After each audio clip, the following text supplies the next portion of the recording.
نہیں ہارنی چاہیے۔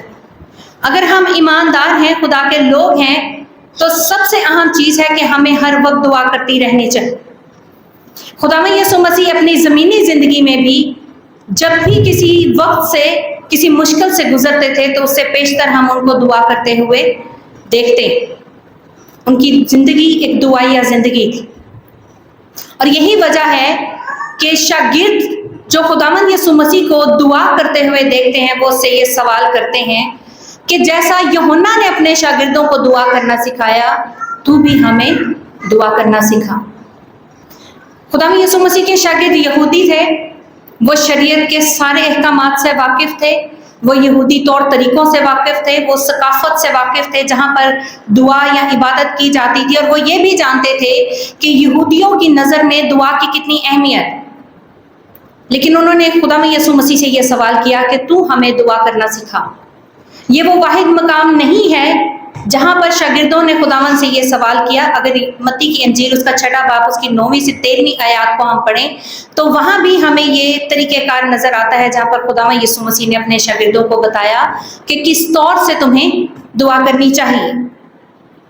اس دور میں یوحنا اور اس کے پیروکار ایک شناخت شدہ گروہ تھا، اور ان کے بارے میں یہ مشہور تھا کہ وہ روزہ رکھ کر دعا کرتے ہیں۔ اور یہ شاگرد جو خداوند یسوع مسیح کے پاس آتے ہیں، ان کے ذہن میں عین ممکن ہے یہ بات ہو کہ شاید اس کا کوئی اور طریقہ کار ہے دعا کرنے کا جو وہ ہمیں بتائے اور ہم خدا کی برکت کو یا اس کی عظمت کو حاصل کر سکیں۔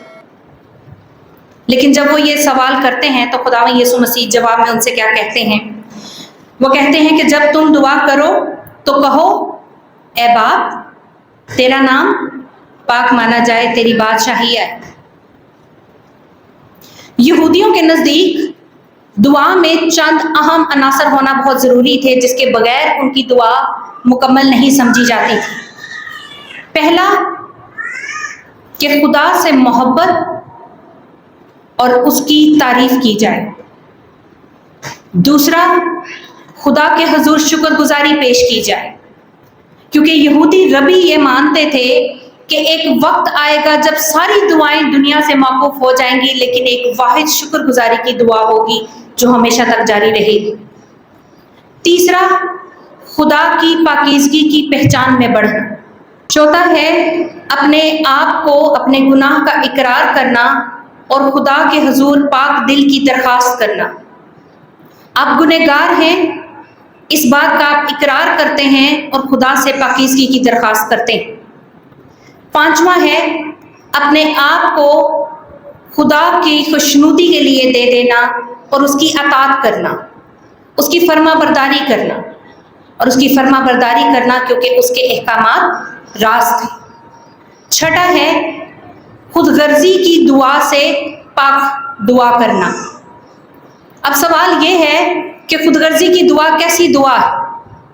یہودیوں کا یہ ماننا تھا کہ جو شخص صرف اپنی ذات کے لیے، اپنے مفاد کے لیے، اپنے وسائل کے لیے دعا کرتا ہے وہ خود غرضی کی دعا کرتا ہے، کیونکہ یہودی جب بھی دعا کرتے تھے وہ پورے معاشرے کے لیے، پوری کمیونٹی کے لیے دعا کرتے تھے، اور ان کی ان دعاؤں میں ایک دعا بہت ضروری اور اہم مانی جاتی تھی جس میں وہ یہ کہتے تھے، اے رب، مسافر کی دعا پر کان نہ لگا کیونکہ وہ مناسب موسم کا انتظار کرتے ہیں، اس کے برعکس کسانوں کو بارش کی ضرورت ہے۔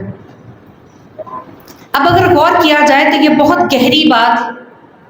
یہ گہری بات اس طرح سے ہے کہ یہ عام انسانوں کی بات نہیں ہے کہ کون مسافر ہے اور کون نہیں، اور اگر وہ سفر میں ہے تو وہ خدا سے دعا نہیں کر سکتا۔ بات یہ ہے کہ جو شخص اپنی آواز مسافر کی طرح خدا کے حضور میں لے کر آتا ہے اور روزانہ دعا نہیں کرتا، کبھی کبھار خدا کے در پر جاتا ہے اور اپنی ضرورت کے تحت جاتا ہے، اپنے فائدے کے تحت جاتا ہے، اس کی آواز کو نہ سن، اس کی دعا پر کان نہ لگا، بلکہ اس شخص کی دعا پر جو ہر روز ایک کسان کی طرح محنت کرتا ہے، تیرے کھیت میں محنت کرتا ہے، اس کو تیری برکت، تیرے فضل، تیرے اجر کی ضرورت ہے۔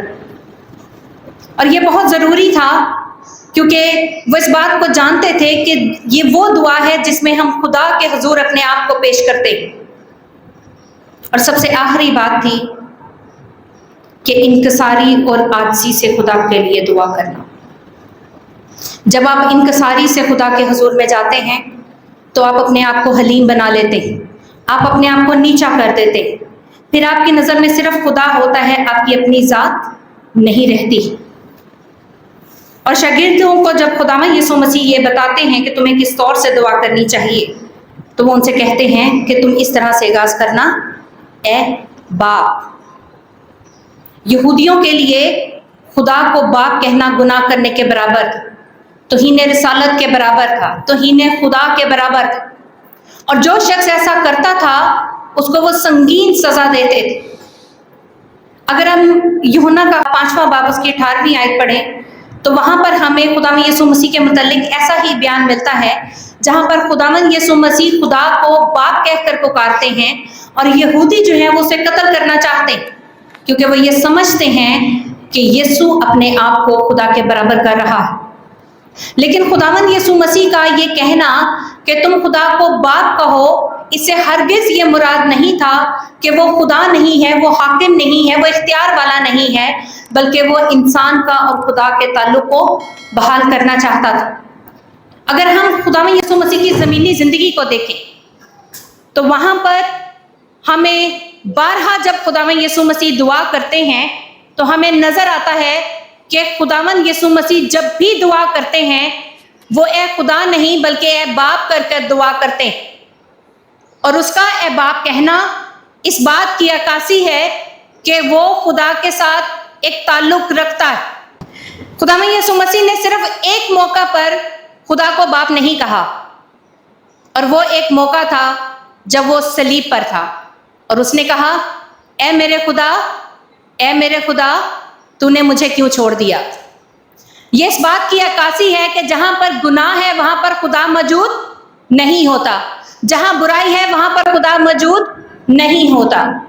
لیکن جب ہم اسے باپ کہہ کر پکارتے ہیں اور وہ بچوں کی طرح ہمیں قبول کرتا ہے تو پھر چاہے ہم میں برائی ہو یا نہ ہو وہ ہمیں کبھی نہیں چھوڑتا۔ لیکن اس کا ہرگز یہ مطلب نہیں کہ ہم اس کی اولاد ہوتے ہوئے برائی کرتے چلے جائیں۔